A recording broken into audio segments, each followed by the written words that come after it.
সাহাবায়ে কেরাম নবীজিকে কি পরিমাণ ভালোবাসতেন, কি পরিমাণ আল্লাহ রাব্বুল আলামিনকে ভালোবাসতেন। আল্লাহ রাব্বুল আলামিনকে কি পরিমাণ সাহাবায়ে কেরাম ভালোবাসতেন, আর আমরা কি পরিমাণ আল্লাহকে ভালোবাসি। তাদের জীবনী যদি আমরা শুনি, আলোচনা করি, তাহলে আমরা বুঝতে পারবো যে নবীজিকে তারা কিভাবে ভালোবেসেছেন, আল্লাহ রাব্বুল আলামিনকে তারা কত কি পরিমাণ ভালোবেসেছে। আমার বন্ধুগণ, আমার ভাইরা, আল্লাহ রাব্বুল আলামিন বলেন, লাকাদ সামিআল্লাহু কাওলাল্লাযীনা ক্বালু ইন্নাল্লাহা ফাকীরুন ওয়া নাহনু আগনিয়া। আমার বন্ধুগণ, আমার ভাইরা, আবু বকর সিদ্দিক রাদিয়াল্লাহু তাআলা আনহু, আপনারা সকলেই নাম শুনেছেন, ছোট বাচ্চাও জানে আবু বকর সিদ্দিক রাদিয়াল্লাহু তাআলা আনহু। তিনি ছিলেন নরম দিলের মানুষ। আরহামু উম্মতি বিউম্মতি আবু বকর, সবচেয়ে নরম দিলের মানুষ ছিল আবু বকর সিদ্দিক রাদিয়াল্লাহু তাআলা আনহু। আর সবচেয়ে কঠোর ছিল আশাদুহুম ফি আমরিল্লাহি উমর রাদিয়াল্লাহু তাআলা ছিল অত্যন্ত কঠোর রাগী মানুষ। আবু বকর সিদ্দিক রাদিয়াল্লাহু তাআলা আনহু তিনি কিভাবে আল্লাহকে কত ভালোবাসতেন দেখেন। আবু বকর সিদ্দিক রাদিয়াল্লাহু তাআলা আনহু একদিন মদিনার মসজিদ থেকে নামাজ পড়ে বের হয়ে প্রতিদিনই যান। একজন ইহুদি দাঁড়িয়ে থাকে প্রতিদিনই। ওই ইহুদি কিন্তু আবু বকরকে গাল দেয়, বাপ তুলে মা তুলে গাল দেয়, প্রতিদিনই গালি দেয়, কিছু বলে না। একদিন হঠাৎ আবু বকর সিদ্দিক রাদিয়াল্লাহু তাআলা আনহু নামাজ পড়ে বের হলে যাচ্ছেন, হঠাৎ করে ইহুদি আবু বকরকে লক্ষ্য করে বলছে যে মুসলমানদের আল্লাহ ফকির, মুসলমানরাও ফকির। জোরে বলেন নাউজুবিল্লাহ। কি বলতেছেন? মুসলমানদের আল্লাহ ফকির, মুসলমানরাও হচ্ছে ফকির। আবু বকর সিদ্দিক রাদিয়াল্লাহু তাআলা আনহু তাকে প্রতিদিনই গালি দেয়, কিছু বলে না।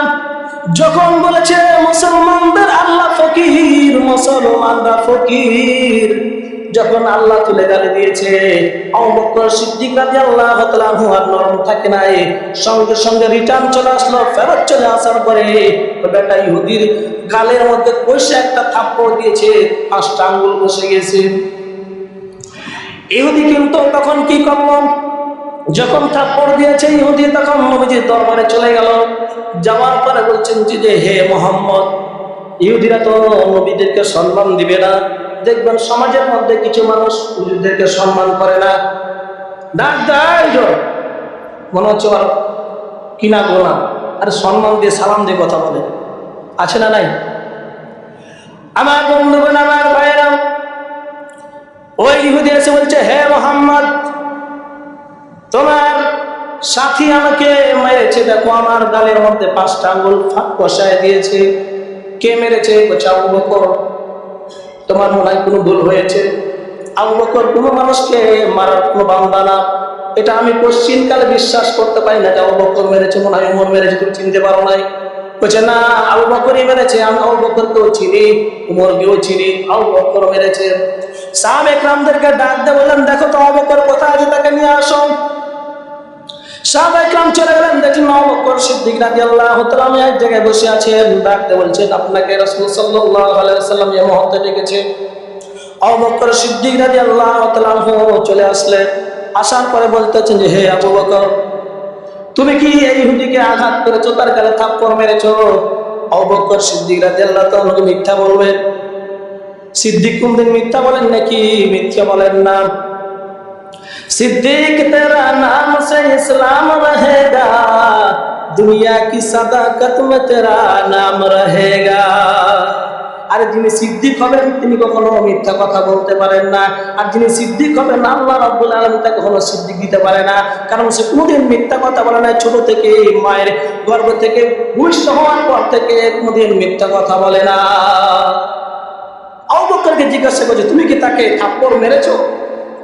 আবু বকর সিদ্দিক রাদিয়াল্লাহু তাআলা আনহু বলছেন, ইয়া রাসূলুল্লাহ, ইয়া হাবিবাল্লাহ, জি হ্যাঁ আমি মেরেছি।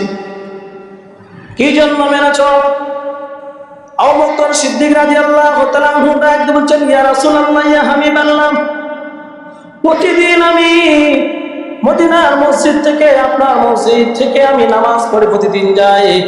রাস্তার মধ্যে বেটা ইহুদি দাঁড়িয়ে থাকে আর আমাকে গালি দেয়, বাপ মা তুলে গালি দেয়, আমার 14 গোষ্ঠী তুলে গালি দেয়, কিন্তু আমি তাই কোনদিন কিছু বলি না। আজকে যখন নামাজ পড়ে বের হইতেছিলাম, তখন যখন আমি তার সামনাসামনি গেলাম, তখন আমাকে লক্ষ্য করে বলতেছে যে মুসলমানরা ফকির, মুসলমানদের আল্লাহ ফকির। তখন আমি রাগ সহ্য করতে পারি না, আমাকে গালি দেবে আমি সহ্য করব, কিন্তু আমার আল্লাহকে নিয়ে উল্টা পাল্টা করবে তো আমি আস্ত রাখবো না। এই জন্য আমি তাকে কইসা একটা থাপ্পড় মেরেছি। আবু বকর ছিল নরম মানুষ, কার জন্য মারলে? আল্লাহ রাব্বুল আলামিনের জন্য। আল্লাহকে কি পরিমাণ তারা মহব্বত করতে ভালোবাসতো। আজকে আল্লাহকে নিয়ে উল্টা পাল্টা করে আমার বাংলার জমিনে আমরা চুপ করে বসে থাকি। মুসলমান কিসের আপনার মুসলমান? এরপরে নবীজি সাল্লাল্লাহু আলাইহি ওয়াসাল্লাম বলেন, ঠিক আছে, যদি তুমি তাকে আল্লাহকে গালি দেওয়ার কারণে যদি তুমি মেরে থাকো তাহলে ঠিক আছে, সমস্যা নাই। এটা কি হয়েছে? ঠিকই আছে, মেরেছো, ভালো করেছো, কিন্তু তুমি যে তাকে মেরেছো, তোমাকে যে গালি দিয়েছে, তুমি তাকে মেরেছো ঠিক আছে, তুমি যে গালি দিয়েছো তোমার সাক্ষী কোথায়? সাক্ষী লাগবে না? নবীর দরবারে সাক্ষী ছাড়া কোনো বিচার হবে না। আজকে আমাদের বিচারে সাক্ষী লাগে না, বাংলা জমিনে সাক্ষী ছাড়াই বিচার হয়। নবীজি সাল্লাল্লাহু আলাইহি সাল্লাম বললেন যে ঠিক আছে, তুমি সাক্ষী দাও তোমার। বলছে আমি আর ইহুদি যখন ছিলাম সেখানে কেউ ছিল না। এখন ইহুদিকে বলছে সত্যি কি তোমাকে থাপ্পড় মেরেছে? হ্যাঁ থাপ্পড় মেরেছে। তুমি কি তাকে গালি দিয়েছো? বলছে না। হলফ করে বলতে পারবা? বলছে হ্যাঁ হ্যাঁ আমি হলফ করে বলতে পারবো। ইহুদি তখন বলতে লাত উজ্জার কসম করে বলতেছি আমি তাকে গালি দেই নাই। এখন কি করবে? নবীজি সাল্লাল্লাহু আলাইহি ওয়াসাল্লাম তখন বলছে আবু বকর, আমি তোমাকে ছোট্ট থেকে চিনি, তুমি আমাকে ছোট্ট থেকে, তুমি ছোট কালের বন্ধু। যখন মক্কার ভিতরে কেউ যখন ইসলাম গ্রহণ করে না, আবু বকর তুমি ইসলাম গ্রহণ করেছো। তোমাকে আমি ছোট থেকে এই পর্যন্ত আমি চিনি, তুমি কিন্তু কোনোদিন মিথ্যা কথা বলে নাই। তুমি যে পরিমাণ আমাকে সহযোগিতা করেছো এর ঋণ আমি কোনোদিন পরিশোধ করতে পারবো না। কিন্তু আবু বকর আজকে তুমি যদি সাক্ষী হাজির করতে না পারো, তাহলে আজকে কিন্তু এই ভরা মদিনার মসজিদের ভিতরে তোমাকে হাজার হাজার মানুষের সামনে ইহুদি তোমাকে থাপ্পড় মেরে বিচার কি হয়ে যাবে, ডিসমিস হয়ে যাবে। আবু বকর সিদ্দিক রাদিয়াল্লাহু তাআলা অপমানের ভয়ে কান্না করতে লাগলো যে এতগুলো মানুষের সামনে আমাকে থাপ্পড় মারবে ইহুদি। আল্লাহর দরবারে কান্না করতে লাগলো, আল্লাহ এই মুহূর্তে আমার কেউ না, তুমি আমাকে সহযোগিতা করো আল্লাহ। আমি তো সেখানে তাকে থাপ্পড় মেরেছি, কেউ ছিল না আল্লাহ তুমি জানো। আল্লাহ রাব্বুল আলামিন তার বন্ধুকে তার প্রিয় বান্দাকে অপমান করবে, আল্লাহ কি সহ্য করবে নাকি? আল্লাহ সহ্য করবে না। আল্লাহ রাব্বুল আলামিন সঙ্গে সঙ্গে জিবরাইল আলাইহিস সালামকে ডাক দিয়ে বলছে, জিবরাইল তুমি কোথায়? জিবরাইল আলাইহিস সালাম বলছে, হে আল্লাহ আমি এখন সিদরাতুল মুনতাহায়। আল্লাহ রাব্বুল আলামিন বলে চলে আসো, এখনই চলে আসো আমার দরবারে, চলে আসো। এই মুহূর্তে কোরআনে একটা আয়াত নিয়ে চলে যাও। কোনটা আয়াত? আল্লাহ রাব্বুল আলামিন বললেন ক্বাদ সামিআল্লাহু কাওলাল্লাযীনা ক্বালু ইন্নাল্লাহা ফাকীরুন ওয়া নাহনু আগনিয়া। এই আয়াতের অর্থ হলো নিশ্চয় আল্লাহ তাদের কথা শুনেছেন, তাদের কথা আবু বকর আর ইহুদির কথা শুনেছেন। আল্লাহ তাআলা বলেন নিশ্চয় আমি আল্লাহ আমি তাদের কথা শুনেছি যারা বলেছে আল্লাহ ফকির আর আমরা হচ্ছে ধনী। ইহুদি বললো না যে তোমাদের আল্লাহ হচ্ছে ফকির আর আমরা হচ্ছে ধনী, বলেনি? আল্লাহ তাআলা এই আয়াতটা সঙ্গে সঙ্গে নাযিল করে জিবরাইল আলাইহিস সালামকে পাঠিয়ে দিলেন নবীজির দরবারে। নবীজির দরবারে যখন চলে আসলো, জিবরাইল আলাইহিস সালাম বলছেন ইয়া রাসূলুল্লাহ ইয়া হাবিবাল্লাহ, আল্লাহ এক্ষুনি এই মুহূর্তে কোরআনে একটা আয়াত নাযিল করে দিয়েছেন, লাকাদ সামিআল্লাহু কাওলাল্লাযীনা ক্বালু ইন্নাল্লাহা ফাকীরুন ওয়া নাহনু আগনিয়া। এই আয়াতটা সঙ্গে সঙ্গে নাযিল হলো। এরপরে নবীজি সাল্লাল্লাহু আলাইহি ওয়াসাল্লাম ইহুদিকে বললেন, ইহুদি তুমি তো মিথ্যাবাদী, তুমি তো মিথ্যা কথা বলেছো, আল্লাহকে নিয়ে গালি দিয়েছো, সুতরাং তোমার বিচার হয়ে গিয়েছে। আজকে দুনিয়ার জমিনে যারা ইহুদি আছে, ইহুদি খ্রিস্টান আছে, এরা হচ্ছে পাক্কা মিথ্যাবাদী। ওরা 100টার ভিতরে 200টাই কিন্তু মিথ্যা কথা বলে। মুসলমানদেরকে আজকে মিথ্যা রচনা দিয়ে আজকে ফিলিস্তিনের মুসলমানদেরকে ইসরায়েলি ইহুদিরা মারতেছে। তাহলে কি বোঝা গেল? আমার বন্ধুগণ, আমার ভাইয়েরা, আমাকে নিয়ে গালি দিবেন, আমাকে বাজে কথা বলবেন, আমি সহ্য করব, কিন্তু আল্লাহকে নিয়ে কটূক্তি করবেন, রাসূলকে নিয়ে কটূক্তি করবেন, আমি ছোট মানুষ হতে পারি কিন্তু তার গালে কষে থাপ্পড় দিব। কারণ আপনি যদি মুসলমান দাবি করে থাকেন, তাহলে আপনার যদি গায়ে যদি মুসলমানের রক্ত বয়ে থাকে, তাহলে আল্লাহর অপমান, নবীজির অপমান আপনার কখনো সহ্য হবে না। এই জন্য আল্লাহকে যারা গালি দিবে, এরা যারা আল্লাহকে গালি দেয়, এদের জন্মের ঠিক নাই। এদের বাংলাদেশের যার সন্তান যারা আল্লাহকে নিয়ে কটূক্তি করে, নবীকে নিয়ে কটূক্তি করে, বাজে মন্তব্য করে, এরা মুসলমান থাকতে পারে না। এদের জন্মের ঠিক নাই, এরা হচ্ছে জাদুর সন্তান। আমার বন্ধুগণ, আমার ভাইরাম, আবু বকর সিদ্দিক রাদিয়াল্লাহু তাআলা আনহু কেমন আল্লাহকে ভয় করতেন, আরেক ছোট্ট একটা ঘটনা শোনাই। আবু বকর সিদ্দিক রাদিয়াল্লাহু তাআলা আনহু 3 দিন যাবত কোনো খাবার খায় নাই। তিনি কি পরিমাণ আল্লাহকে ভয় করতেন। 3 দিন পর্যন্ত কোনো খাবার খায় নাই আবু বকর সিদ্দিক রাদিয়াল্লাহু তাআলা আনহু। হঠাৎ তার একটা গোলাম ছিল, খাবার নিয়ে আসলো। খাবার নিয়ে আসার পরে 3 দিন পর্যন্ত খাবার খাই নাই। এখন আমরা যদি রোজা করি, রোজা যখন ইফতারি হয়, কখন আগে আমরা কিন্তু মেরে দিই অনেক মানুষ। হুজুর যদি ভুল করে তা আমরা তার ভুল করতে হবে, ঠিক আছে কিনা? খালি একদম ফু দিতে দেবে হয়, কোন প্লেট শুদ্ধ খেয়ে দেবে, এরকম হয় না ক্ষুধার কারণে। তো আবু বকর সিদ্দিক রাদিয়াল্লাহু তাআলা 3 দিন পর্যন্ত কোনো খাবার খায়নি। কি পরিমাণ ক্ষুধার্ত! তার গোলাম একটা খাবার নিয়েছে, রুটি এবং গোস্ত। আর আরবের খাবার, প্রধান খাবার হলো রুটি আর গোস্ত। এখনো সৌদি আরবের খাবার হলো কি? রুটি আর গোস্ত। আবু বকর সিদ্দিক রাদিয়াল্লাহু তাআলা আনহু রুটি আর গোস্ত দেখে তিনি আর জিজ্ঞাসা করলেন না। প্রতিদিন জিজ্ঞাসা করেন যে কোথা থেকে খাবার নিয়ে এসছো।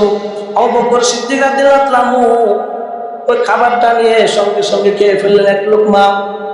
এক লোকমা খাওয়ার পরে তিনি চিন্তা করলেন, খাবারটা কোথা থেকে আসলো, খাবারটা হালাল না হারাম, কোথা থেকে আসলো। তার গোলামকে জিজ্ঞাসা করলেন, ওই খাবারটা কোথা থেকে নিয়ে এসেছো? তার গোলাম বললেন যে, হে আমার মনিব, হে আবু বকর, এই খাবারটা আমি এক গরিব মানুষের বাড়ি থেকে নিয়ে এসেছি। জাহিলিয়াতের যুগে আমি যখন মুসলমান ছিলাম না, তখন আমি কিন্তু ঝাড়ফুঁক করতাম, ফুটু দিতাম, ভালো হয়ে যেত মানুষেরা। ওই সময় যখন আমি মুসলমান হই নাই, তখন আমি একজন লোককে আমি ফু দিয়েছিলাম, ভালো হয়ে গিয়েছিল। ওই লোকটা এত গরিব যে ওই সময় আমি কোনো হাতে দিতে পারে না, টাকা পয়সা দিতে পারে না, খাবার দিতে পারে নাই। এখন যখন আমি মুসলমান হয়েছি, এখন তার ঘরে ভালো খাবার রান্না হয়েছে, ওই খাবারটা আমি আপনাকে এনে দিয়েছি। তখন আবু বকর সিদ্দিক রাদিয়াল্লাহু তাআলা আনহু বললেন, বলো তো কি দিয়ে তুমি ফু দিয়েছিলে? তখন বললে, ওই সময় তো আমি লাত উজ্জার নাম নিয়ে ফু দিয়েছিলাম, তখন তো আমি মুসলমান ছিলাম না, আল্লাহর নাম চিনি না আল্লাহকে।